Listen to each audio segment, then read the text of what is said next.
Un saludo a todos nuestros amigos de Viernes de Transparencia. Yo soy Isis Cortés y en esta ocasión le damos la bienvenida a Guillermo Cejudo.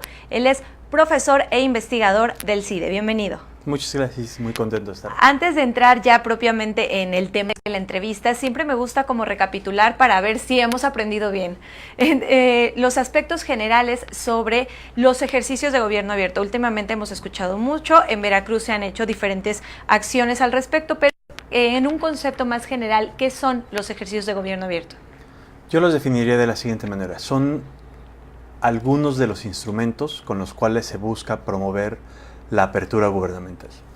¿Por qué digo algunos? Porque no es el único instrumento. Existen leyes, existen mecanismos, existe tecnología, pero este es un mecanismo que se ha utilizado en países y recientemente en los gobiernos estatales en México para tratar de propiciar espacios donde haya co-creación. ¿Qué quiere decir eso? Donde pueda estar agentes gubernamentales y agentes de sociedad civil, pueden ser académicos, periodistas, miembros de organizaciones sociales, y juntos construir intervenciones que permitan abrir al gobierno a sus ciudadanos. Abrirlo puede ser tener dos formas diferentes. Puede ser hacer más transparente, más clara en qué consiste la acción gubernamental y facilitar el acceso de las personas a la información para poder tomar decisiones que les sean útiles, o abrirlo para participación, es decir, abrirlo para que las personas puedan tener un espacio donde incidir en la forma en la que los gobiernos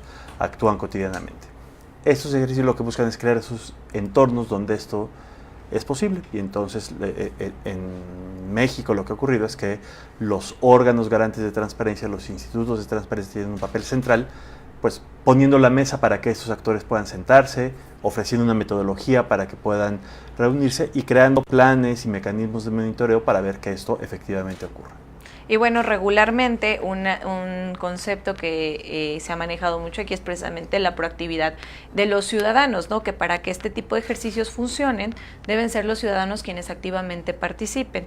Tengo entendido que en los ejercicios de gobierno abierto se toma en cuenta los sujetos obligados, la iniciativa civil, pero también, como comentaban, los órganos garantes y mediadores y medidores de estas acciones. ¿Es aquí donde entra, por ejemplo, el CIDE? ¿Podría ser? Bueno, entra en realidad cualquier institución académica, cualquier ciudadano, cualquier grupo que quiera encontrar un espacio para eso, para incidir en el gobierno, para conocer lo que hace el gobierno. Los órganos garantes tienen efectivamente un papel central por dos razones. Una legal, que desde la nueva Ley General de Transparencia hay una obligación explícita de tener y promover políticas y acciones de apertura gubernamental, pero a mí me interesaría más resaltar la responsabilidad sustantiva, es decir, como órganos garantes de un derecho al acceso a la información, los ejercicios de gobierno abierto son un instrumento privilegiado, es decir, los órganos garantes no solo son aquellos que regañan a los sujetos obligados cuando no cumplen o que hacen actividades para tratar de socializar un derecho, son también actores que pueden hacer esto, propiciar espacios de interacción ciudadanos, gobiernos, para tratar de generar ideas que en conjunto sirvan para abrir a los gobiernos frente a sus ciudadanos. Pero efectivamente es muy importante en ese proceso conocer cómo ocurre y, más importante, cuáles son los resultados al final. ¿Cómo ocurre? Pues hay los mecanismos formales de seguimiento y documentación de los procesos. Tienen que hacer un plan de acción, firmar compromisos, generar documentación que pueda pues, cualquier persona asomarse y ver qué es lo que efectivamente está ocurriendo como parte del proceso de los secretariados o los planes de acción, etc. Pero algo que es muy importante y que creo que vale la pena resaltar es que estos ejercicios son detonadores de acciones más amplias y son detonadores de una forma de interacción nueva entre gobierno y ciudadano. ¿Qué quiere decir eso?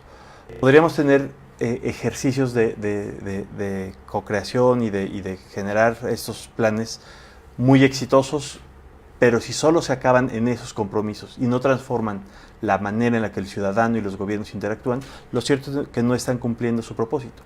Tienen propósitos muy concretos, inmediatos, pero el más importante es el propósito de generar una nueva forma de interacción entre gobierno y ciudadano, donde el ciudadano se sepa que está en el centro de la actividad gubernamental, donde el ciudadano sepa que no solo es aquella persona que cada 3 años va, deposita un voto y se regresa a su casa a desentenderse de los asuntos públicos, sino que es alguien que cotidianamente puede estar incidiendo y conociendo lo que hacen sus gobiernos. Y bueno, al respecto, ¿qué otros, para tener un panorama más amplio, en qué otros estados se está y qué se está haciendo allá y cómo les ha ido también para conocer un poquito de los resultados? Pues hay de todo. Hay estados en los que eso no ha ocurrido, hay estados donde hay, como Veracruz, avances importantes, ya hay una segunda ronda de compromisos. Jalisco, Sonora, son estados donde ha habido avances importantes. Y lo que ha ocurrido es que cuando funcionan bien, han permitido una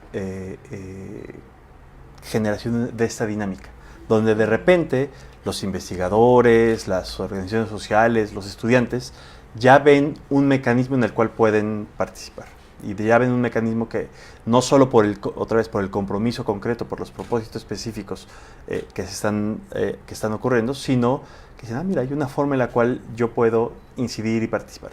Pero también, y creo que eso es interesante, también los gobiernos han encontrado un mecanismo, las agencias gubernamentales, alguna Secretaría de Estado, una fiscalía, un órgano autónomo que dice, quiero montarme en esa plataforma para tratar de encontrar esta colaboración con ciudadanos y resolver algún problema o resolver alguna forma de atraer la participación ciudadana a mis labores cotidianas. Entonces, sin duda, la palabra clave, y creo que la has repetido mucho para que nos quede bien claro, son los compromisos y el cumplimiento de estos compromisos que empezaron sin obligación y que, bueno, la sociedad civil se ha encargado de ya hacer los compromisos legales y obligaciones, ¿no?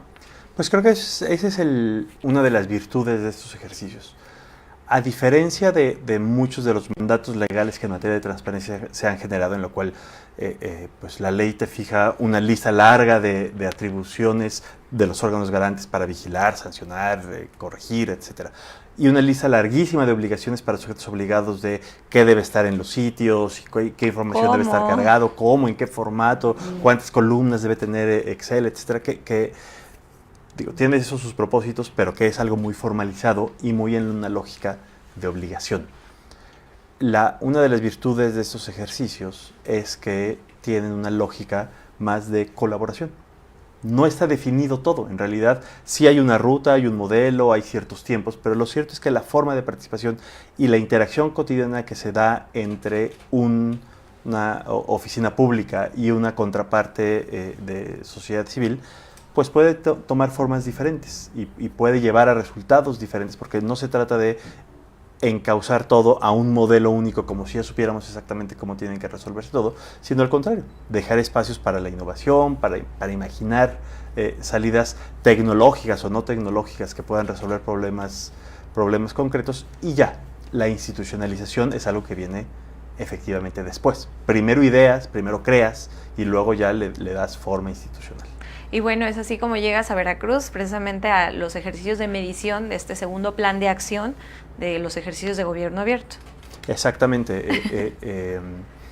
Con un equipo de colegas del CIDE estamos haciendo una evaluación de algunos ejercicios en varios estados, y el primero que nos tocó fue Veracruz, así que estamos aprendiendo mucho y entendiendo bien las oportunidades y los retos que han enfrentado todos los actores involucrados. Has comentado que, bueno, comparado tal vez con otros estados que no han realizado ningún tipo de ejercicio, Veracruz ya lleva la delantera porque ya va por la segunda ronda, llamabas tú de compromisos. ¿Cómo ves lo poco que has tenido la oportunidad de evaluar? Porque tengo entendido que apenas te estás como empapando, pero ¿cómo ves? ¿Están mejor organizados? Ya muchas veces dicen, ya la primera fue de prueba y error, ya supimos que falló, y esta sería...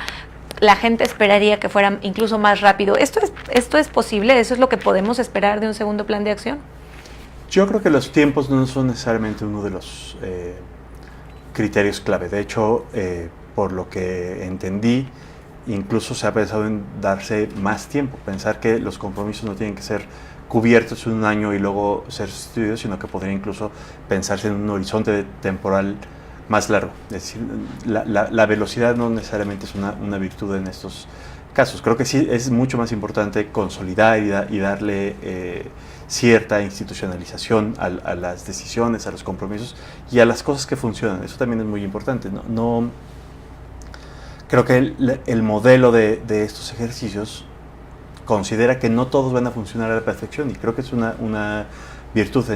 Con los gobiernos solemos ser poco tolerantes frente a lo que no funciona, y entonces queremos o hacer que todo funcione a la perfección o simular que todo funciona a la perfección. Estos ejercicios lo que dicen es: vamos a intentar, vamos a conectar personas, pero con la idea de que unos funcionarán mejor que otros, y que los que funcionan habrá que consolidarlos, y que los que no, pues habrá que corregirlos, replantearlos, reiniciarlos. Creo que el formato en el cual son menos obligaciones legales y más iniciativas innovadoras que tratan de articular la inteligencia de los gobiernos y de los ciudadanos, eso le da una flexibilidad que, bien aprovechada, puede tener resultados mucho más positivos. Platícanos un poquito más de tu papel en este proceso de medición. Literalmente, ¿qué es lo que tú haces? Así, paso 1, paso 2, paso 3. Si tuviera que hacer una metáfora, yo diría que yo soy como una mosca en la pared que observa todo esto. Okay. El propósito es simplemente entender y documentar las decisiones y los procesos que han ocurrido. Es una petición que el INAI hizo a este equipo de investigadores del CIDE como parte de la métrica de gobierno abierto, que es la segunda edición que se está levantando, para conocer cómo este proceso, que está ahora en funcionamiento en varios estados, está ocurriendo, y para ello diseñamos una metodología para tratar de observarlo, y estamos realizando entrevistas con quien se deje, con funcionarios, con académicos, con titulares de órganos, evidentemente con los facilitadores y el equipo del Instituto Veracruzano que está a cargo de esto. Y bueno, hasta el momento, ¿qué es lo que a lo que Veracruz debe aspirar? O sea, ¿cuál es nuestra meta como Estado? Bueno, sobre todo tomando en cuenta tu punto de vista, ya que tienes una perspectiva más nacional. Yo pensaría 3 cosas. Uno, darle continuidad. Un cambio de administración siempre es un reto para este tipo de iniciativas, no porque sea más difícil necesariamente, sino simplemente porque hay que retomar contactos, explicar la lógica y darle cierta continuidad con las nuevas autoridades. Lo segundo, me parece, es extenderlo. Este es la palabra clave, me parece, es un modelo. Es decir, no es una ley, no es una obligación, es un modelo, es una forma de interactuar entre gobiernos y ciudadanos. Y creo que entre más instituciones se sumen, entre más sean los gobiernos municipales, y este sería el tercer punto, se sumen. Muchos de los supuestos de estos ejercicios son mucho más ciertos en los gobiernos municipales, donde los retos son más inmediatos, la ciudadanía tiene una interacción más cercana, cotidiana, casi inmediata con sus autoridades. Entonces yo creo que los municipios son la siguiente gran frontera, el espacio donde es importantísimo que se sumen y que adopten la lógica, y que los ciudadanos nos acostumbremos a que esta es la forma en la que debemos interactuar siempre con los gobiernos, no como algo distante y que nos niega información o que no considera nuestra opinión, sino al contrario, que esta nueva forma de gobernar se vuelve la norma.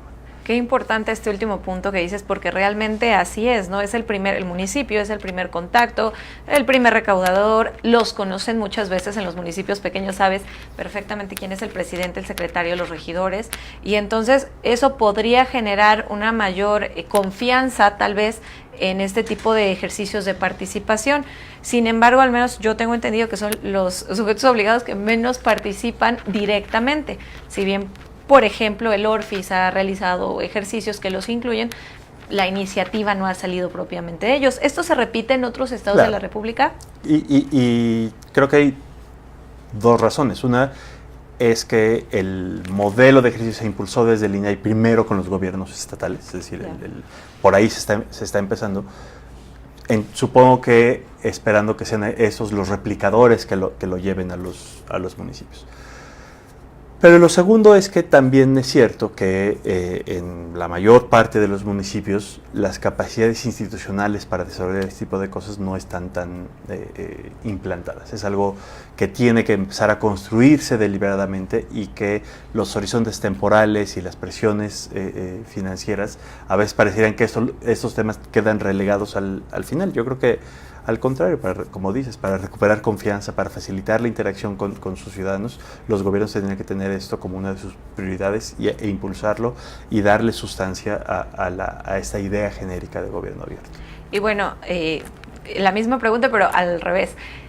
Muchas personas, incluso personas que han tenido la oportunidad de acompañarnos en este espacio, consideran que la participación ciudadana no ha sido lo que se esperaba, que si bien ha ido creciendo, incrementándose, pero pues también hay mucha reserva todavía sobre los ciudadanos y realmente comprometerse y organizarse y darle seguimiento a estas propias estrategias que ellos plantean. Sí, y creo que no debería sorprendernos que eso ocurra. Creo que la mejor forma de estimular la participación ciudadana es mostrando que la participación ciudadana funciona y tiene efectos. Pero lo opuesto también es cierto. La mejor forma de matar cualquier iniciativa de participación ciudadana es entusiasmar a los ciudadanos, hacerlos participar y que no sirva para nada. Y creo que venimos justamente como país de un entorno donde la participación ciudadana ha sido más simulada que real, donde incluso cuando se ha logrado activar comités comunitarios, espacios de deliberación, etcétera, la capacidad de los gobiernos de responder a esa participación ha sido limitada y eso hace inevitablemente que la gente diga, mejor me guardo en mi casa, porque para dedicarle tiempo, atención, esfuerzo y entusiasmo a una iniciativa que no va a tener resultados, pues es bastante pues desmotivador. Yo creo que precisamente por eso ejercicios como los que se están lanzando en Veracruz y otros estados lo que quieren es romper esa idea y decir, a veces lo tenemos que estimular y cuidar y como si fuera una plantita, exacto, bien cubierta y la iluminación y la vigilancia para que todo funcione, porque ya sabemos que el camino normal no ha funcionado y ha generado este escepticismo y desconfianza. Creo que empezar a revertir esa tendencia y mostrar casos concretos donde podemos decir aquí el ciudadano, la ciudadana opinó, intervino, se organizó, pidió y tiene estos efectos, va a ser el mejor estímulo para promover más participación ciudadana y cumplir esta promesa de gobierno abierto. En estos ejercicios de gobierno abierto, bueno, está la parte de la sociedad civil que ya optó por decir que sí, a dedicarle tiempo. Está la parte de los entes públicos que, bueno, obviamente están obligados a participar. Sin embargo, como los ciudadanos que estamos un poco ajenos a todo este mecanismo, ¿cómo podemos saber si están dando resultados? ¿Cómo podemos darnos cuenta de los avances que se han tenido? Digo, para un primer contacto. Claro. Pues lo que entiendo es que varios de los institutos estatales, y Veracruz no es la excepción, han generado espacios donde esto puede conocerse, donde puede observarse en qué van, quiénes están, qué se espera lograr y qué se está logrando efectivamente. Esa creo que es la primera, la más obvia y evidente. La segunda es pues involucrándose. La mejor forma de conocer cómo están pasando es montarse en las iniciativas y preguntar, incidir, estar en las mesas, discutir, exigir. Y ahí creo que los jóvenes y los espacios universitarios tienen una responsabilidad central para eso, para poder empezar a cambiar esta idea de que los gobiernos ya saben todo, que los gobiernos solos pueden y que los gobiernos no tienen que rendirnos cuentas, para movernos en la cual los actores centrales del gobierno somos los ciudadanos. Y sí, la autoridad y la legitimidad democrática está en los gobiernos, pero los ciudadanos somos responsables en colaboración de diseñar, imaginar, evaluar, implementar estas políticas públicas. Y bueno, sobre los resultados de esta medición que estarán realizando en los ejercicios de gobierno abierto, a través de dónde los podemos conocer o incluso si gustas compartir tus redes sociales para también tener un poquito mayor perspectiva del trabajo que se realizan como investigadores del CIDE. Claro, pues bueno, esto es algo que se está realizando apenas ahora. Seguramente el reporte lo publicará el INAI en el primer trimestre del próximo año y ahí estarán disponibles todas las información, los datos, los resultados del ejercicio. Pues muchas gracias, doctor Guillermo, profesor investigador del CIDE. Veracruz, créame que le está echando muchas ganas a estos ejercicios y esperamos pronto estar a la par. ¿A qué aspiramos como país, ya no como Estado, sino como ciudadanos? ¿Cuál es nuestro ejemplo a seguir? Yo creo que nuestro ejemplo a seguir debe ser no un país concreto, sino algo que está en la Constitución mexicana, y es algo que suena a un rollo sin sentido, sin sustancia, perdón, que es: el pueblo es el soberano, la soberanía reside en el pueblo. Yo creo que volver realidad ese principio y decir, efectivamente, los ciudadanos somos soberanos, no solo porque decidimos quiénes nos gobiernan, sino porque participamos todos los días en nuestro gobierno, es el punto de llegada que debemos fijarnos. Muchas gracias, Guillermo Cejudo, investigador y profesor del CIDE. Este es un espacio de Viernes de Transparencia. Les agradezco el favor de su atención y los invito a que consulten los materiales que se generan a través de las diferentes plataformas de Acrópolis Multimedios. Muchas gracias. Muchas gracias. Gracias a ustedes.